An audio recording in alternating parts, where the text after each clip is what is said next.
मराठमोळा सकाळ तुमचं स्वागत करतो. जवळपास 1.5-2 वर्ष झालं काय व्हिडिओ काय बनवायचं झालं नाही.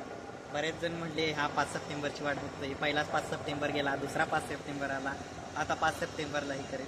पण ते जाऊ दे, ते काही महत्त्वाचं नाही. आज विषय असंच म्हटलं, आपण बरेच ठोकरा खाल्ले, त्या समोरच्याला खायला लागू नये म्हणून. म्हणजे व्हिडिओ तर सगळेच करतात, कॉमेडी सगळेच करतात, पण आपण काहीतरी वेगळं करूया म्हणून एक उद्योजकांची एक सिरीज काढायचं असं डोक्यात. तर मग कुठला उद्योजक घ्यायचा तर मग असंच एक पुस्तक वाचत होतो. त्या पुस्तकात एक चांगलं म्हणजे टेक्नॉलॉजीला धरून असा एक उद्योजक सापडला, संजीव बिकचंदानी. संजीव बिकचंदानी हे एक भारतातील इंटरनेट उद्योजक होते, ज्यांनी कितीतरी वर्ष संघर्ष केला.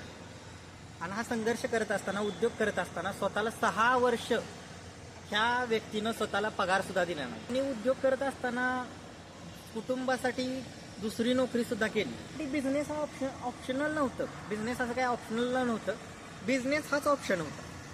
कदाचित एखादी व्यक्ती इतकी यशस्वी होऊ शकते. जसं की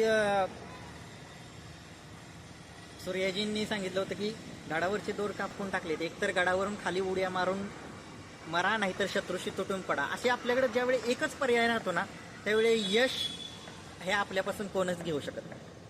संजीवजींना विचारलं, एका इंटरव्ह्यूमध्ये संजीवजींना विचारलं की तुम्ही बिझनेसमध्ये तुम्ही हे केलं. तर ते म्हटले, बिझनेसमध्ये कसं असतं की तुम्ही स्वतःचे बॉस असता. तुम्हाला तुमच्या प्रायोरिटी स्वतः ठरवता येतात. तुम्हाला ज्याची आवड आहे ते काम तुम्हाला स्वतःहून करायला लागतं. तुम्हाला वेळेचं बंधन नसतं, असं त्यांनी त्यांच्या इंटरव्ह्यूमध्ये सांगितलं होतं. दुसरी गोष्ट, चंदानी हे दिल्लीला राहायचे. त्यांचे वडील शासकीय डॉक्टर होते. तसं घरातून फॅमिली बॅकग्राऊंड अजिबात बिझनेसचं नव्हतं, पण त्यांना बिझनेस करायचा होता. त्यांना IIT ॲडमिशन मिळालं होतं, पण गेले नाहीत. BA केलं, BA नंतर IIMला गेले. IIM नंतर स्वतः एका पार्टनरसोबत 2 कंपन्या स्थापन केल्या, इन्फोएज आणि दुसरी कोणती होती, एंडमार्क म्हणून कोणती. अशा 2 कंपन्यांची स्थापना केली. स्कूलमध्ये लेक्चरर पण होते, त्यांना त्यातूनही पैसे मिळायचे. एक असं म्हणतात, शोधलं की सापडतं. तसंच त्यांना पण बिझनेस आयडिया शोधली की त्यांना पण एक सापडली. एक दिवशी ते आणि त्यांचे कलिग असेच बिझनेस मॅगझिन वाचत होते. तर त्या सगळे जे वाचत होते ना, ते पाठीमागून पुढे यायचे. त्या बिझनेस मॅगझिनची 30 ते 40 पानं जी मागची, त्याच्यावरती फक्त जॉब ओपनिंग, जॉब ऑपॉर्च्युनिटी हा मुद्दा असायचा की कुठे जागा सुटल्यात, कुठल्या कंपनीतून आहे. आणि हा संपूर्ण डाटा मागच्या 30 ते 40 पानांवरती असायचा. त्या बिझनेस मॅगझिन नंतर त्यांना त्यांचं भविष्य दिसलं की जर मी इथं जॉब केला तर 8 वर्षानं मार्केटिंगचा मॅनेजर होईल. त्यानंतर बऱ्याच जाऊन कुठं वर जाणार आहे, तर CEO पर्यंत पोहोचेल. त्यानंतर काय, माझं भविष्य नाही. पण हे सगळं करत असताना मी स्वतःसाठी काय करतोय किंवा ह्यात माझा काय हे आहे, असा प्रश्न त्यांना पडला.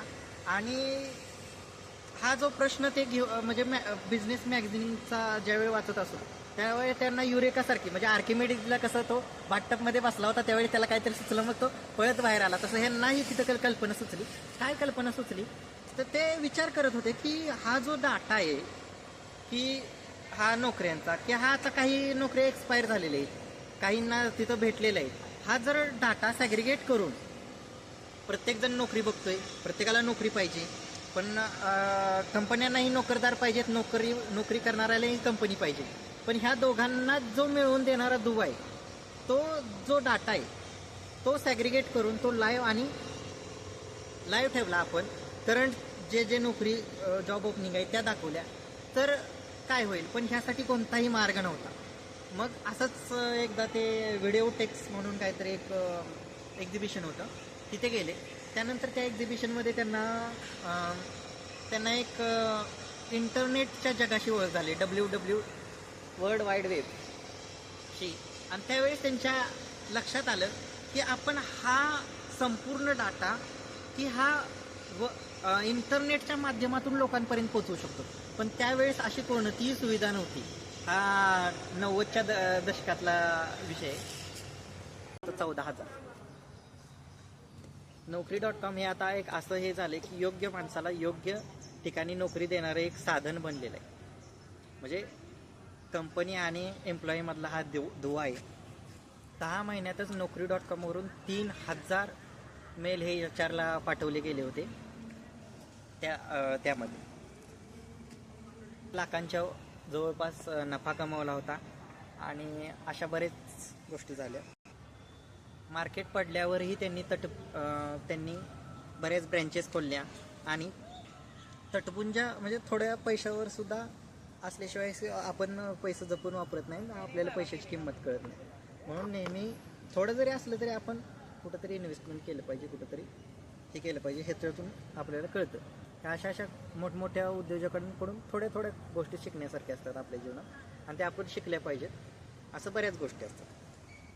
म्हणजे ह्यांनी टार्गेट काय केलं होतं, संजीवजींचा एक असा एकंदर अभ्यास केला तर त्यांनी लोकांना काय हवं आहे, जे लोकांना मिळवून देणारी गोष्ट म्हणजे नोकरी पाहिजे, दिली नोकरी. एखाद्याला पुन्हा एखाद्याचं लग्न करायचं आहे, मग ते जीवनसाथी.com काढला, Naukri.com काढला. पुन्हा एखाद्याला प्रॉपर्टी विकत घ्यायची आहे, त्यासाठी त्यांनी मग आता नवीन कोणतं ॲप, हे कोणतं तरी ॲप आहे 99 एकर, अशा बरेच .com त्यांनी काढले. असा हा त्यांचा जीवन प्रवास आहे. त्यांनी त्यांच्या आयुष्यात काहीतरी इनोव्हेटिव्ह बघितलं. दूरदृष्टी जर आपण आपल्या जीवनात ठेवली ना तर आपण कुठंतरी जाऊ शकतो. हे त्यांच्याकडून आपण शिकलं पाहिजे. आपल्याकडे पण लाथ मारल तिथं पाणी काढायची ताकद आहे. फक्त कसं आहे की नाही, मी पण असं काही हे नाही, फक्त तुमच्यात कदाचित असेल ताकद, तुम्ही कुठंतरी याल पुढं. आतापासूनच जर आला तर बरं होईल. कारण की जसा वेळ जितका वेळ खर्चीला तितका तुमचे कॉम्पिटिटर वाढत जाणार आहे आणि जसे कॉम्पिटिटर वाढतील तसं तुम्हाला तुमचे स्ट्रगल जे आहेत त्याची तीव्रता ती वाढत जाणार आहे. त्यामुळं आत्ताच सुरुवात केली तर बरं होईल असं मला वाटतं. तर फक्त ह्याचा इफेक्ट म्हणजे ह्याचा जो परिणाम आहे तो तुमच्या कुटुंबावर जाणार नाही पाहिजे, एवढी काळजी घेतली म्हणजे चालतंय. चला, नमस्कार. मनापासून सर्वांचे धन्यवाद. थँक्यू.